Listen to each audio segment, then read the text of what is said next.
રાજ્યમાં વધુ એક માનસિક દિવ્યાંગ યુવતી સાથે દુષ્કર્મ આચરાયું હોવાનું બહાર આવ્યું છે।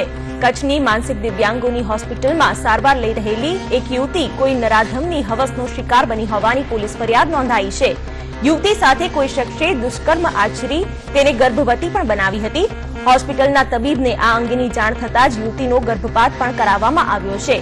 સાથે જ હોસ્પિટલના કર્મચારીઓનો ડીએનએ ટેસ્ટ પણ લેવામાં આવ્યો છે। ડીએનએ સેમ્પલ માટે લોહી લીધું છે।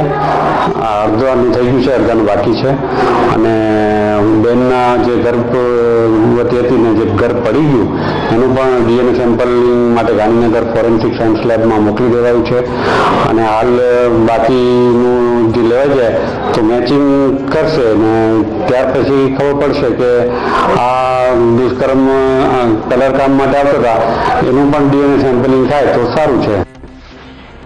દમણના મરવડ ગામે યોજાયેલી મીટિંગમાં દમણના સાંસદ લાલુ પટેલનો જાહેરમાં બફાટ થયો છે। સુપ્રીમ કોર્ટે રાષ્ટ્રીય અને સ્ટેટ હાઈવે પર 500 મીટરની અંદર લીકર શોપ ન રાખવા અંગેનો આદેશ કર્યા પછી દમણના સાંસદ લાલુ પટેલે દમણના બાર એસોસિએશન સાથે બેઠક કરી। આ બેઠકમાં લાલુ પટેલે સુપ્રીમના આદેશની ઉપરવટ જઈને બાર સંચાલકોને બાહેધરી આપી કે સુપ્રીમ કોર્ટનો ઓર્ડર રદ થઈ જશે। मैं दुर्गा फोटो नहीं आप्यो पर 100% लागू करसे मारी गई 100% समझी जाओ ये जो नीति में गडकरी मेरे पर 5 मिनट आती हुई है वच्चे હું ગયો હતો ફિઝિકલ આપણે બહાર આવ્યા છે તો એના માટે મને પ્રોમિસ આપી છે ઠીક છે તમારે નહીં કહેવા જોઈએ પણ બંધ માઈને આ કામ આપણું બંધ થઈ જશે કોઈ ચિંતા નહીં। વેરાવળમાં દારૂના અડ્ડા પર વિદ્યાર્થી દ્વારા રેડ પાડવા મામલે પોલીસ હવે હરકતમાં આવી છે। કોડીનારના દક્ષિણ વિસ્તારમાં દારૂના અડ્ડા પર ડીવાયએસપી દ્વારા રેડ પાડવામાં આવી। ગીર સોમનાથના કોડીનારમાં દારૂના અડ્ડા પર વિદ્યાર્થીઓ દ્વારા જનતા રેડ પાડવામાં આવી હતી। જેએસ પરમાર કોલેજના વિદ્યાર્થીઓ દ્વારા સતત બીજા દિવસે પણ દેશી દારૂના અડ્ડા પર રેડ પાડવામાં આવી, જેમાં દેશી દારૂના 12 ડબ્બાનો નાશ કરવામાં આવ્યો।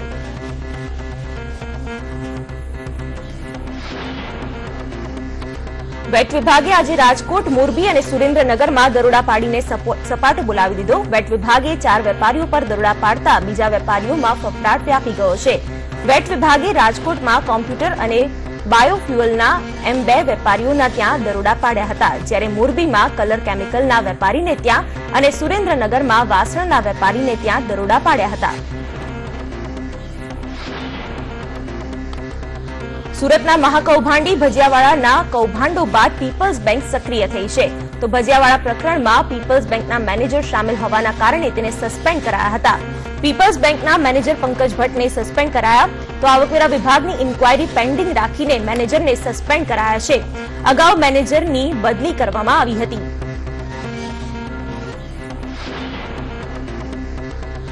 સુરતના ઉધના વિસ્તારમાં બીઆરટીએસ બસે અકસ્માત સર્જ્યો, જેમાં એક યુવાનને બીઆરટીએસ બસે અડફેટે લીધો। મહત્વનું છે કે આ પહેલી વખત નથી કે બીઆરટીએસ બસે અકસ્માત સર્જ્યો હોય। અવારનવાર બીઆરટીએસ દ્વારા અકસ્માત સર્જવામાં આવે છે, ત્યારે ફરી એક વખત યુવાનને અડફેટે લેતા ગંભીર રીતે ઘાયલ થયો હતો, જેના કારણે ઉશ્કેરાયેલા લોકોએ બીઆરટીએસ પર પથ્થરમારો કર્યો હતો।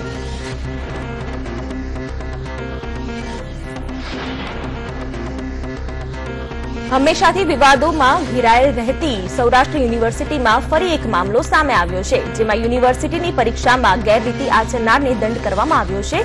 વર્ષ 2016માં પરીક્ષામાં ગેરરીતિ કરનારા 124 વિદ્યાર્થીઓને દંડ કરાયો, તો સાથે સુપરવાઇઝર સાથે ઉદ્ધતાઈ ભરેલ વર્તન કરવા બદલ પણ સજા કરવામાં આવી।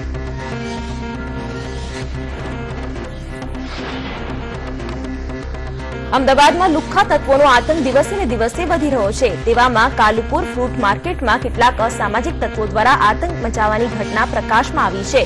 ફ્રૂટ માર્કેટના વેપારી અને તેના પરિવારજનો પર લુખ્ખા તત્વોએ તીક્ષ્ણ હથિયાર વડે જીવલેણ હુમલો કર્યો હતો, જેમાં 2 લોકો ઇજાગ્રસ્ત થયા છે।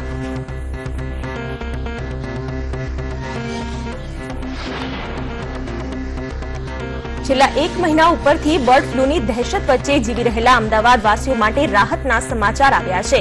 અમદાવાદ પોલીસ કમિશનરે એક જાહેરનામું બહાર પાડીને શહેર બર્ડ ફ્લૂની દહેશતથી મુક્ત થયું હોવાનું જણાવ્યું છે, અને આ સાથે જ હાઈ એલર્ટ ઝોનને સર્વેલન્સ ઝોનમાં ફેરવવામાં આવ્યો છે। સમગ્ર મેમનગર વિસ્તાર હાઈ એલર્ટમાંથી મુક્ત કરાયો છે। સાધ્વી જયશિકા નંદજી અંગે નિવેદન આપતા ભવનાથ મંદિર વ્યવસ્થા કમિટીના સભ્ય પૂજ્ય મહાદેવગીરીએ સાધ્વીનું સમર્થન કરતા જણાવ્યું કે સાધ્વી જયશિકા નંદજી નિર્દોષ છે અને સાધુ સમાજને બદનામ કરવા માટે કોઈ વિઘ્ન સંતોષી પણ હોઈ શકે છે. મહત્વનું છે કે જયશિકાગીરી મહામંડલેશ્વર પદેથી હટાવવામાં આવ્યા છે, તો જયશિકાગીરી ભવનાથ મંદિરનું સંચાલિકા પદ પણ જોખમમાં મુકાયું છે.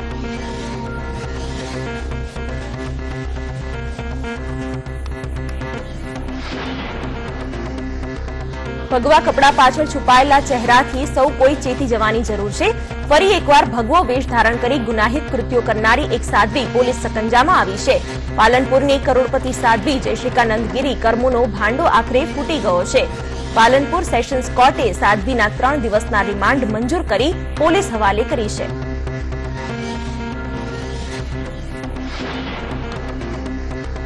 બનાસકાંઠાના પાલનપુરમાં ગિરધર માર્ગ પાસે કુવાના ખોદકામ દરમિયાન અકસ્માત સર્જાયો. કુવાનું ખોદકામ ચાલી રહ્યું હતું તે દરમિયાન મજૂર દટાઈ જતા મજૂરનું મોત નીપજ્યું છે. નગરપાલિકા દ્વારા બહાર કાઢવા કામગીરી હાથ ધરાઈ તો કોની બેદરકારીને કારણે દુર્ઘટના થઈ તે અંગે તંત્ર પાસે કોઈ જવાબ નથી.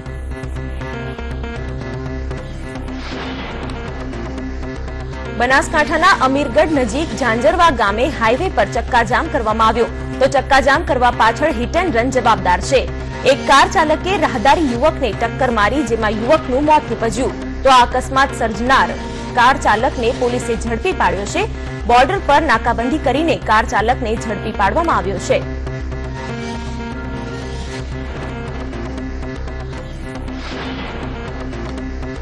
બનાસકાંઠાના ભાભર નજીક ઉજ્જૈનવાડા નજીક કચ્છ બ્રાન્ચ કેનાલમાંથી બાળકીનો મૃતદેહ મળી આવ્યો છે. કચ્છ બ્રાન્ચ કેનાલમાં બાળકીએ માતાને કેનાલમાં ફેંકી દીધી હોવાની આશંકા જોવા મળી રહી છે. કેનાલમાંથી બાળકીનો મૃતદેહ મળ્યા બાદ બાળકીની માતાની શોધખોળ હાથ ધરાઈ છે. 1 વર્ષની બાળકીના મોતથી સર્વત્ર ફિટકારની લાગણી ફેલાઈ છે.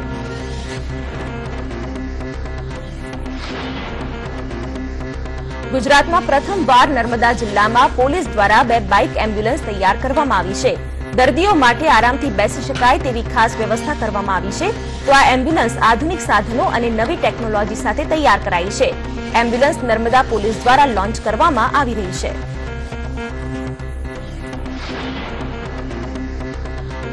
સુરેન્દ્રનગરના લીંબડી પાસે આવેલા પાણશીણા દેવપરામાં 3 વાહનો વચ્ચે ટક્કર થતા અકસ્માત સર્જાયો, જેમાં કાર, ટ્રાવેલ્સ અને ડમ્પર વચ્ચે અકસ્માત સર્જાયો, જેમાં 10 લોકો ઇજાગ્રસ્ત થયા. તો અકસ્માતના પગલે લીંબડી હાઈવે પર ચક્કાજામ થયો, ત્યારે હાઈવેને ખુલ્લો મૂકવા માટે કામગીરી શરૂ કરવામાં આવી, તો ઇજાગ્રસ્તોને સારવાર માટે હોસ્પિટલ ખસેડવામાં આવ્યા છે.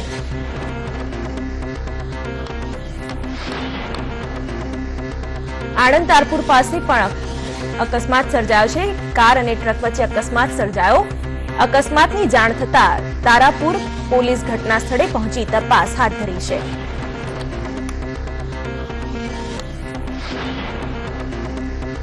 પોરબંદર જિલ્લાના રાણાવાવ પાસે પક્ષીઓના શિકાર કરતા 9 શિકારી ઝડપાયા. રાણાવાવ વન વિભાગે 9 શિકારીઓને ઝડપી પાડ્યા છે. કરલી જળાશયમાં શિકાર કરતા તેઓ ઝડપાયા છે, તો ઝડપાયેલા શિકારીઓ પાસેથી મોટી માત્રામાં શિકારના સાધનો પણ જપ્ત કરાયા છે. ક્રિકેટર રવિન્દ્ર જાડેજાના સસરા દ્વારા ભેટમાં અપાયેલ ઓડી કારે અકસ્માત સર્જ્યો. જામનગરના જોગર્સ પાર્ક વિસ્તારમાં આજે રવિન્દ્ર જાડેજા પોતાની ઓડી કાર લઈને ઘરેથી નીકળ્યા, ત્યારે તેના ઘર પાસેથી પસાર થતી એક એક્ટિવા ચાલક વિદ્યાર્થીનીની સાથે ગાડીમાં અકસ્માત થયો છે. અકસ્માતમાં રવિન્દ્ર જાડેજા પોતાની ઓડી કાર ચલાવતો હતો. સુરતમાં ટેકનિકલ ખામીના કારણે એર ઇન્ડિયાની ફ્લાઇટ રદ થઈ, જેના કારણે એરપોર્ટ પર ફસાયેલા 168 મુસાફરો દ્વારા હોબાળો કરવામાં આવ્યો. દિલ્હી જતી AI 494 ટેકનિકલ ખામીથી રદ કરાઈ, તો મુસાફરો માટે કોઈ અન્ય વ્યવસ્થા ન કરાઈ, જેના કારણે મુસાફરો દ્વારા હોબાળો કરવામાં આવ્યો.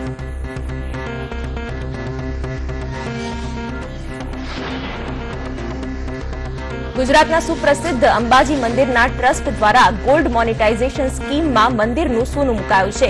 દેના બેંક મારફતે 6 કિલો અને 400 ગ્રામ સોનું મૂકવામાં આવ્યું. આ સોનું 7 વર્ષ માટે સ્કીમમાં મૂકવામાં આવ્યું છે, જેના પગલે મંદિરને અંદાજે 30 લાખ રૂપિયા વ્યાજ મળશે. ગોલ્ડ મોનેટાઇઝેશન સ્કીમમાં સરકાર 2.25% વ્યાજ આપે છે.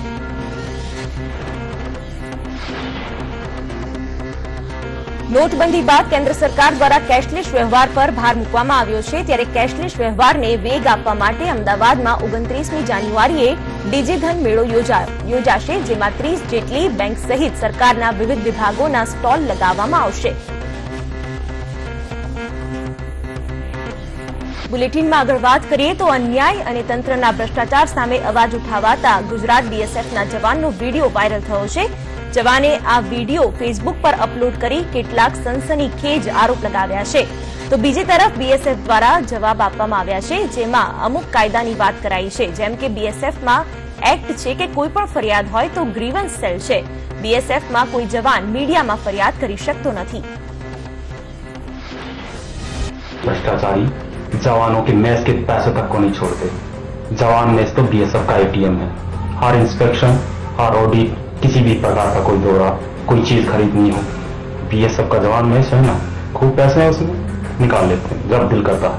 होता यही है, जो शिकायत करता है वो टारगेट बन जाता है और ये भ्रष्टाचारी साफ साफ निकल जाते हैं. क्योंकि हर जगह लीपापोती होती है, एक तरफा जांच होती है. 150 बटालियन में तो खुलेआम भ्रष्टाचार चल रहा है. जवानों की जमा पैसे से खरीदी जा रही शराब खुलेआम बाहर बिक रही है. मैं इसकी लिखित शिकायत दर्ज करवा चुका हूं. 4 महीने हो गए लेकिन उस पर अभी तक कोई कार्रवाई नहीं हुई है. इसलिए मुझे देश के सामने इस प्रकार आके दिखाना पड़ रहा है.